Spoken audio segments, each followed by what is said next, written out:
Hey guys, Brandon here.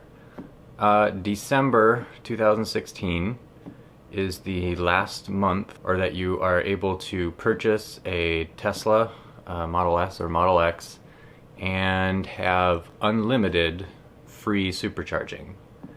Orders starting next year, January 1st, 2017, will have free supercharging up to 400 kilowatt hours per year, and then after that it will cost to charge. Supercharging will still be unlimited. You won't have a limited amount of supercharging that you can do, but you will be paying for the electricity when you do that. So in thinking about this, I've come up with 3 broad categories to think about or help you figure out if this is the month for you to buy a new Tesla. This mostly applies to new ones, not used ones, because used ones or inventory vehicles, there's going to be used ones next year that still have unlimited supercharging, so this wouldn't apply to those. This would apply to new orders. Alright, so the first category is money. That's a big one with Tesla vehicles. To keep in mind, obviously you want to make sure that you can actually afford it, that it won't bankrupt you, and that it also won't put you in severe risk. So cars depreciate. Once you buy a car and you drive it off the lot, it will be worth less than you paid for it, which means that if something happens and you have to get rid of the car because you can no longer afford it or afford the payments, what you will be reimbursed for, what somebody will purchase the car for, will not cover your loan amount unless you have a very short loan and you have high, and you're paying a lot per month. But for most cases, for example, my 70D, including the tax credit that I got, it came out to roughly $75,000. I could probably, that was last year, I could probably sell it for about $60,000, and I believe I still owe $65,000. So if I wanted to sell it, I could sell it, but I would still lose another $5,000. So all that to say, cars depreciate, and most of us know that, so that's not a new thing. Now, you don't necessarily have to pay for the vehicle with cash. My own way of thinking about it is that I want to have enough money in the bank that I could cover, if all of a sudden I started making no income, I could cover, at least another 6 months of all the monthly payments that I couldn't get out of, that I had to make. So, and that amount per month is different for everybody. So the second thing in money is the tax credit. Currently, federally, you can still get the $7,500 tax credit, provided you actually owe that much in taxes, which for most people in the Tesla market, that is true. It does apply to inventory vehicles. I'm not sure it applies, no, I don't think it applies to certified pre-owned, because it has to be technically a new vehicle. My vehicle was an inventory vehicle. It had about 1,100 miles on it, and I was still able to get the tax credit. Several states have quite generous additional rebates. They're actually cash rebates. But by the way, these often change, so make sure to check into it before you count on it. I believe Georgia has a pretty high one. I thought it was about $10,000. I don't know if it's still that high. California had one that was $2,500, but they're sort of changing up the structure of that so that if your income, if the car is really expensive or your income is really high, I forget how they do it, you get less of a rebate because the assumption is you don't need it as much. So there's that to consider. Okay, so and the tax credit, so Tesla's qualifying for this credit is probably going to expire within a year, worst case scenario, and probably a year and a half, best case scenario, for the full amount. And the magical number for that is 200,000 electric vehicles per manufacturer in the US. So probably Tesla's going to meet 200,000 US vehicles within a year to a year and a half in the US. After that, they still will have 2 quarters in which, well, let's see, yeah, I think the full credit is still available for 2 quarters after that, and then over a period of a year, it'll be phased out. I have a whole separate video on how this works, mainly targeted towards the Model 3, but it kind of goes into more detail about the verbiage of how it's actually lined out. And again, this is only for the federal tax credit, which is $7,500. And so check that video out for more specifics. But anyway, that is, on the monetary side, that is one thing to consider in terms of timing of purchasing a Tesla. It will probably not apply for quite some time to other vehicles like the Leaf, the Bolt, the Volt, and the BMW i3. At least in terms of the next couple of years, it won't apply. And it does not apply to state rebates, so those would still be available if those programs are still going. All right, let's move on to the next category, and that is the possibility of new features being released later on down the line. And it's not really a possibility, it's actually a definite. It will happen. Elon Musk, he's just stated Tesla's always going to improve their vehicles. Each year is always going to have a better vehicle than the new year. So if you're waiting for the ultimate Tesla, it'll never be there. It'll always be better later on. Now, having said that, there might be some features that you know are going to be there, and so you want to wait until those are actually released if they're not currently available. For example, in my own case, I bought a Tesla last year, and one of my requirements was it had to have autonomous capability. That would have been the original autopilot hardware, which was available then, which at the time I sort of thought, you know, okay, this is autonomous, but how's it really going to be fully autonomous? I guess they're going to figure it out with the limitations of that hardware. Turns out that's not actually the full hardware, and you know, whether that was misleading or not is a whole different topic. I'm just using it as an example of I was not going to buy a Tesla until some degree of autonomous driving was available, and that's why I purchased one then. But there might be another feature. Maybe you're going to be doing a lot of towing and you need to have, you know, you want the biggest battery. Well, currently the biggest battery available is a 100. You have to get a performance version. And, you know, maybe you need something higher. Eventually, yeah, there's probably going to be a 115, 120 kilowatt hour battery pack.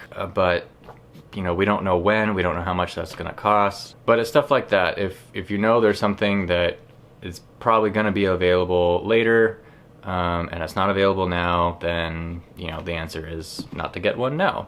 Okay, so we just talked about bigger batteries, and basically that is a range issue. So over time, range is going to get longer and longer, and so you just need to decide, like, is the current range long enough? And if it is, then great. If it's not, then you know to wait. Faster charging, that was another thing which I just mentioned. Okay, autopilot hardware. So this is kind of a sticky one to predict because it sort of became clear over time with Autopilot 1 hardware that suite was not fully autonomous, and so we knew that Autopilot 2 hardware was going to come out. Now, there was never an explicit promise with Autopilot 1 hardware that it was fully autonomous, but there is with Autopilot Hardware Suite 2. It actually says on the website when you're purchasing that option that it's fully autonomous, that it will be part of Tesla's Tesla Transport Network. What is it? Basically the Tesla Uber. It'll be able to do that autonomously. It'll be able to drive you to places without you touching the wheel. It'll be able to drive by itself with nobody in it. You'll be able to summon your car like to you with nobody having to interact with it. It's a very explicit package on the website that you're actually purchasing, which is actually a commitment on their side. So I think that's a completely different category than what we had previously, and that's important because the question is like, well, is there going to be an Autopilot 3 hardware, and what is that going to entail? Is the current hardware really going to work? Obviously, Tesla has released some videos where it actually does work, and they're highly confident, obviously, because they're selling this options package, that it will be fully autonomous. And I'm sure that's not just smoke and mirrors. I'm sure that's based on their R&D that they've been doing, their testing of prototypes and all that kind of stuff. I don't think it's just like, well, pretty sure it's going to work. I'm sure they've tested it, and they're quite sure that it's just a software issue, not a hardware issue. The one caveat is conditions. It even says on the website that that Autopilot 2 hardware will be fully autonomous in most conditions. So that means that there are going to be some weather conditions where it cannot drive itself. I don't know what it's going to do in those circumstances, like pull off the road and just wait till it gets better or something, but that may be the one area that a future version will actually have a hardware update that's more capable of handling various weather conditions. Because right now the focus is on, can it actually operate in rain, probably light snow, and fog, which radar can pierce through and all that kind of stuff. But storms and heavy weather and flooding, it's not predictable right now how that's gonna react to it, I don't think. And so that's the one area that you might actually have a future car with a better hardware set. So I'm going into a little detail about that because if you don't want to buy a Tesla until it can operate in all conditions, then now's not the time to buy. If you're okay with most conditions and the promise of full autonomy, if that's what you've been waiting for, then now's a great time to buy. What else? What other upgrades could come in the future? Better seats. The back rows of both the Model S and the Model X, they advertise for adults, but they really mean small adults. Maybe that will be improved later on. Some other luxury makers I've heard are a lot more comfortable, like BMW seats, maybe even Audi seats. I don't know, I've never ridden in an Audi. But so that might be evolving. Maybe if they're not comfortable enough for you, maybe now's not the time to buy. And then lastly, there's new vehicle types. So Elon has already mentioned a Model Y, which is basically going to be a smaller version, a compact SUV, smaller version of the Model X. He's also mentioned a pickup truck, which I can't wait to find out what they're imagining for that. There's going to be a Roadster 2, which is just probably going to blow people's mind how fast that thing is. Maybe somebody's out there is waiting for the Tesla Semi. But anyway, all that to say, if the Model S and the Model X and the Model S isn't right for you, like a small compact is what you're looking for, then, it's better to wait. Eventually Model Y is going to come. Model 3 is going to be coming soon. And apparently those are not going to have free unlimited supercharging, but if those are the vehicles that are right for you, then it's better to wait. The last issue is supercharging. This is the only time-constrained issue, at least that I'm talking about right now. And by that I mean the only thing that's changing in the near term in this month or after this month is whether or not supercharging is free. It's not the total limit of supercharging, it's not whether it's available or not, it's only whether it's unlimited free. This is basically the big thing. Reasons to buy now are if you never want to have to worry about being charged for supercharging, and those would be in situations maybe you do a lot of driving for pleasure, maybe you do a ton of driving or trips for work, maybe you take a ton of family trips, really long distance stuff. Whatever the reason, if your lifestyle involves a ton of supercharging and high mileage, then probably now is the time to buy new. And this is coupled also with the issue of Autopilot Hardware 2. Because if you don't care about Autopilot Hardware 2, there's still going to be certified pre-owned and some inventory vehicles that will still have free unlimited supercharging because of the year that they were built, which is last year. Now I haven't confirmed that about the inventory vehicles. I'm assuming that it would be based on the manufacturing date, not the sale date for those. So check on that with a salesman if that's what you're planning. But my point is, If you don't care about the new autopilot suite, there's going to be a whole bunch of used vehicles that will have unlimited supercharging. So there's no urgency in that sense until those used vehicles or CPO, certified pre-owned vehicles, get purchased over time. But if you really want the new autopilot hardware, you want the ability for full autonomy, you want very reliable ramp-to-ramp freeway driving, then you're gonna want a vehicle that's newer. And if you want unlimited free supercharging with that, then the deadline to buy is the end of this month, which is December.